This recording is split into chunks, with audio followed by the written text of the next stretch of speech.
Assalamualaikum warahmatullahi wabarakatuh. Kami dari kelompok 2 sedang mengamati penyakit pada tanaman cabai di daerah Suronoharjo Ngaglik Sleman. Sebelumnya, perkenalkan nama saya Dewi Nurrahmawati dengan NIM akhir 069. Nama saya Pandika Saridanti dengan NIM 082. Saya Eko Dewondari dengan NIM 079. Saya Esti Laima dengan NIM 057. Saya Nadila Hidayati dengan NIM akhir 075. Saya Adinda Rifitanduri dengan NIM akhir 110. Penyakit layu fusarium adalah penyakit yang disebabkan oleh jamur Fusarium oxysporum. Gejalanya meliputi tanaman akan tampak layu pada pukul 10 sampai setengah 3 di siang hari dan akan tampak segar pada sore hari selama proses fotosintesis berkurang. Selain itu, pada leher batang berubah menjadi putih keabu-abuan akibat terbentuk massa spora. Pengendalian dari penyakit layu fusarium yang pertama, melakukan rotasi tanaman. Hal ini ditujukan untuk mengendalikan populasi dan perkembangan jamur fusarium di lahan pertanian. Yang kedua, fungisida menggunakan jamur trichoderma. Yang ketiga, pemasangan mulsa. Yang keempat, benih varietas unggul. Yang kelima, sanitasi kebun untuk menjaga kelembaban areal pertanaman. Yang keenam, melakukan penyiangan secara rutin terhadap gulma atau tanaman pengganggu. Yang ketujuh, memusnahkan tanaman terserang. Dan yang kedelapan, secara kimiawi menggunakan fungisida. Penyakit antraknosa adalah penyakit yang disebabkan oleh cendawan atau jamur dari ordo Coletotrichum, yaitu biasanya pada spesies Coletotrichum capsicum dan Coletotrichum cleoeusproioides. Penyakit antraknosa biasanya menyerang tanaman cabai pada bagian buah, batang, dan daun. Gejala serangan awal penyakit antraknosa adalah munculnya bercak coklat kehitaman pada permukaan buah, kemudian akan menjadi busuk lunak. Serangan berat menyebabkan seluruh buah mengering dan keriput.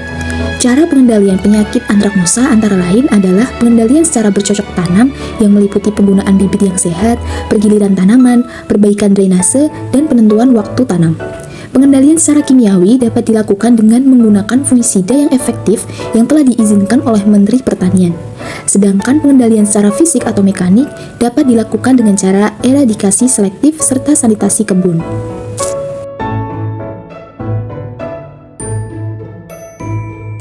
Virus Gemini atau virus kuning adalah salah satu jenis virus yang menyerang tanaman cabai. Gejalanya meliputi permukaan daun yang tidak merata serta tepi daun melekuk ke atas. Selain itu, helai daun mengalami vein clearing.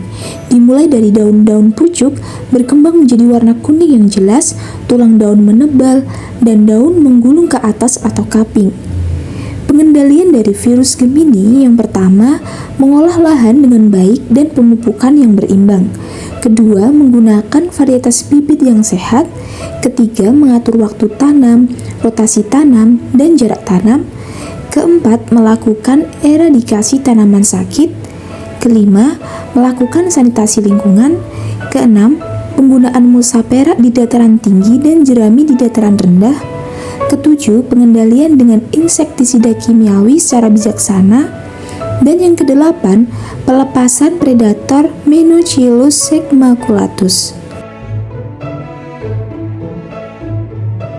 Perhitungan survei lahan untuk jumlah bedengan 15, jumlah tanaman 405, dan jumlah sampel 10% dari tanaman dalam peta yaitu 40, diperoleh perhitungan penyakit fusarium yaitu 8 dibagi 40 dikali 100% sama dengan 20%.